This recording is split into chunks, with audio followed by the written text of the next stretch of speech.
일단 이제 현재 자율화를 그렇게 준 적은 없고요. 20% 증감으로 해놨죠. 네, 원래 이 009 개정교육 과정에서 그게 들어온 건데 제가 알기로 그 전에 중앙정부가 80만 제시하고 20은 단위학교에 맡길까? 그런 계획이 있었다가 학교가 당황할 수도 있고 그래서 20% 증감을 한 것이 이 009 개정교육 과정이에요. 그러면 어떤 교사가 우리 학교에서는 그 농촌학교이고 또는 뭐 우리 학교는 혁신학교고 교사들이 되게 유능하고 도전적이고 주도성이 있다. 그래서 20%를 주면 기존 교과하고 삶하고 체험하고 뭐 실천하고 프로젝트하고 다 합쳐가지고 뭘 하겠다. 또는 우리는 스템을 하겠다. 자, 그렇게 질을 했다고 해봅시다. 그러면 뭐라고 그랬을까요? 하라고 그랬을까요? 하지 말라고 그랬을까요? 그랬을 것 같아요. 지금은 하라는 규정도 아니고 하지 말라는 규정도 없고 좀 애매하죠. 이렇게 애매할 때는 안 하는 거죠. 이번에 경기도 전북, 충북이 바꿨어요. 그 자율과정 할 수 있도록 20% 다 감하고 지금은 시범인 거죠. 지금 막 시작한 거예요. 그러니까 교육부보다 시도가 지침이 더 융통성 있게 된 거죠. 적극적으로 유권 해석을 한 거예요. 아마 교육부랑 협의했을 거예요. 그래서 처음에는 어렵겠죠. 그래서 20% 증감도 일단은 못하는 학교는 기존처럼 해라. 그리고 할 수 있는 학교와 필요한 학교가 있어요. 농어촌에 애들 몇 명 안 되고 그러면 지역사회와 연계해서 뭔가 해야 되는 학교가 있는 거예요. 전북, 충북, 경기처럼 그런 권한을 준다는 것 자체가 중요하고 시범학교에서 몇 개 하면 많이 잘 나올 겁니다. 교사들이 이제 그걸 할 수 있다고 보고 이런 게 잘 될 거라고 믿는 것이 한국 교사들이 유능해요. 한국 교사들은 뭐 하라 그러면 처음에 되게 투덜대요. 그리고 이게 왜 안 되는지에 대해서 99가지 이유를 금방 리스트업을 할 수 있어요. 그러면 괜히 투덜대다가 좀 하다 보면 또 잘하고 싶고 그러면서 전체가 막 금방 또 변해요. 이게 한국 교사들의 특징이더라고요. 자기들이 판단을 해서 좋은 방향이면 그걸 그 긍정적인 방향으로 끌어갈 수 있는 유능함이 있다. 책임감이 있다. 교사들이 이렇게 집단적 수기를 한다고 해도 교사들 사이에 의견이 또 다를 수가 있어요. 교과마다 이해관계가 있을 수도 있고 충돌하는 것이 충돌하지 않는 것보다 민주주의다 이렇게 생각해요. 비록 어떤 깔끔한 합의를 이루어내지 못하더라도 교사들이 어떤 이야기를 통해서 이만큼 해놓는 거 그것이 한 계단 올라가는 것이라고 봐요. 교사들이 단순히 키면 하는 잘하는 그런 존재가 아니다. 한국 교사들하고 핀란드 교사들이 가장 유능하다고 저는 봐요. 네, 그 사회에서 굉장히 존경받는. 이제 국제비교 조사하기 어렵잖아요. 그럼 뭐라고 물어보냐면 당신의 자녀가 교사 한다고 그러면 시킬 거냐 이렇게 물어봐요. 네, 그런 게 굉장히 명확하다는 거예요. 어떤 사회에서 교사의 지위를 아는 데 있어서. 한국에서 자녀가 저 교사 한다면 대부분 한다고 할 것 같은데 미국 같은 경우는 안 그럴 거예요. 미국은 교사의 사회적 지위가 굉장히 낮거든요. 그래서 저는 한국과 핀란드와 같은 이런 국가들은 교사의 그 유능함과 책임감에 강한 사회에서는 교사들의 이야기를 들어보는 것이 굉장히 중요하다. 비록 다 수렴이 안 되더라도. 네, 그래서 그것이 이제 민주주의에 대한 경험이고 저는 그렇다고 봅니다. 또 교사들도 약간 개방적인 마인드를 가져야 돼요. 때로는 대중이 옳고 때로는 전문가가 옳거든요.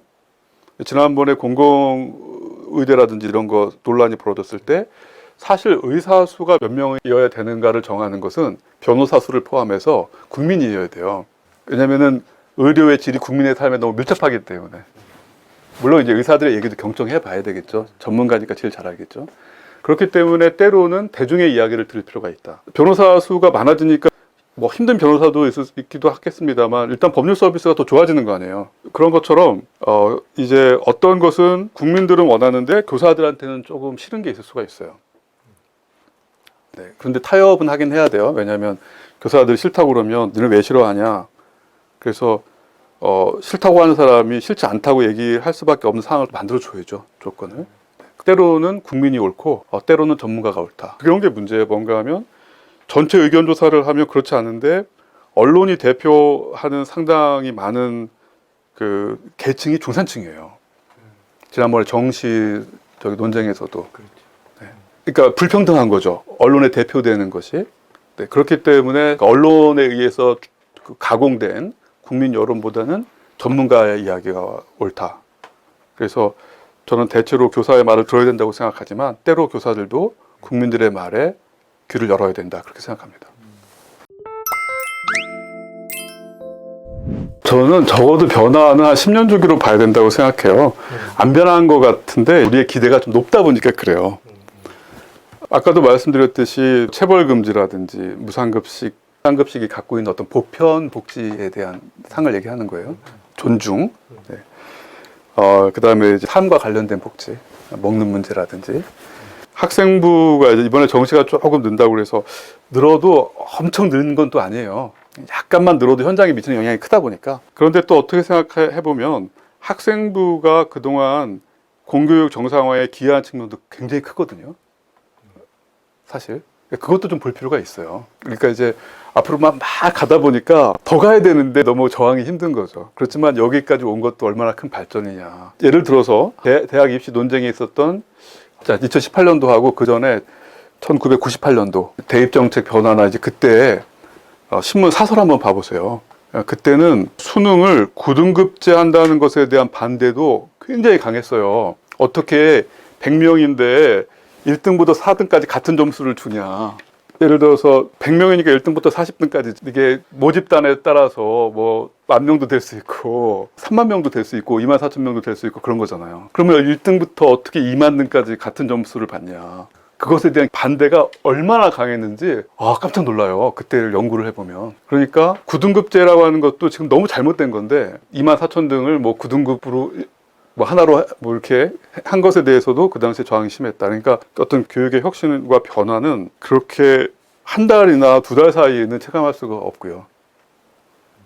지금 너무나 문제가 있다고 생각하는 것도 과거에 이만큼 한 걸음 오기 위해서 얼마나 많은 희생과 헌신이 있었는지 좀 돌아볼 필요는 있어요. 그런 식으로 좀 위안을 삼고 그러면서 어떤 대중의 인식을 바꿔나가는 노력들을 계속 해야 됩니다. 그런 것이 왜 중요한가 하면 지금 이제 학종이 불공정하다고 해서 자꾸 정시로 가자고 하는데 정시를 가장 바라는 사람들은 또 중산층이에요.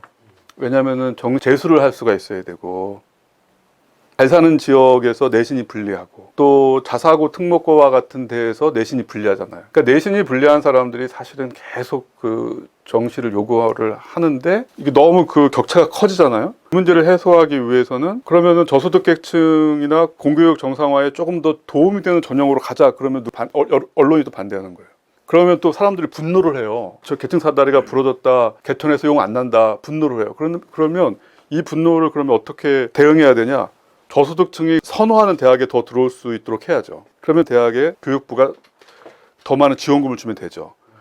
말은 공정을 얘기하면서 정말 저소득층이 더 들어갈 수 있는 정책을 반대해요. 왜냐하면 자기가 못 들어가니까. 그러니까 이것은 전형적인 중산층 투쟁이에요. 지금 우리가 공정 이슈라든지 이러한 것들은 저소득층이라든지 노동계층이라든지 서민계층을 위한 것이 아니에요. 언론과 여론이 반영하는 것은 전형적인 중산층 이데올로기예요. 그렇기 때문에 돌파가 굉장히 어렵습니다. 사회의 보수주의가 그만큼 강하기 때문에. 그래서 이러한 교육운동이나 교육의 변화를 이끌어가는 사람들은 항상 외로운 존재예요. 혁신학교를 누군가 반대하기 때문에 좋은 학교라고 했죠. 아무도 반대하지 않으면 좋은 학교가 아니에요. 지금 좋은 교사 운동도 마찬가지고 교육의 변화를 추구하는 사람들은 내가 외롭다. 그 얘기는 지금 열심히 뭔가 하고 있다는 뜻이에요. 내 동생도 교사인데 걔도 좋은 교사인가? 잘 모르겠네. 왜 안 물어봤어? 우리는 교육 얘기 잘 안 해요. 네. 교육 얘기하면 이견이 있잖아요. 좋은 교사는 좋은 학교를 이끌어가는 사람이잖아요. 좋은 학교는 지금까지 제가 한 박사 받고 한 15년, 16년 정도 대학에서 학생들을 가르치면서 연구하면서 저한테 지금 와닿은 하나의 키워드는 높은 기대가 평등한 것. 그러면 좋은 교사는 높은 기대가 평등한 곳으로 학교를 이끌어 주시는 선생님이시고 대부분의 선생님들이 다 좋은 교사시죠. 한국의 선생님들은 저는 유능하고 훌륭하다고 봅니다. 다만 이제 그 본인들이 중산층이고 또 본인들이 공부를 잘했기 때문에 사회의 다양성을 이해하는데 조금 한계가 있어요. 저도 마찬가지고. 한국의 교사들이 다 같이 잘 사는 국가, 또 힘든 사람들이 정말 길을 펼 수 있는 사회, 말로만 말고 그러면 사실 가장 필요한 건 돈이에요. 그렇기 때문에 높은 자산세하고 그 다음에 소득세, 아주 적극적인 재분배 정책만이 저는 한국 교육을 살릴 수 있다고 봐요. 그렇기 때문에 교사들이 너무 그 자신이 중산층이기 때문에 이렇게 못 보는 것이 있을 것이다라고 하는 그런 의식적인 노력, 저는 그게 좋은 교사의 어떤 조건이 아닐까 싶습니다.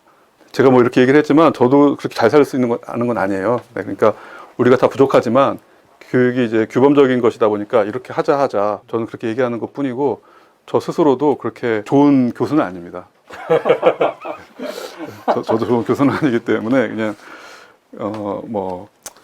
그냥 뭐 다 그냥 조금씩 하는 거죠 뭐. 네, 고맙습니다. 감사합니다. 감사합니다.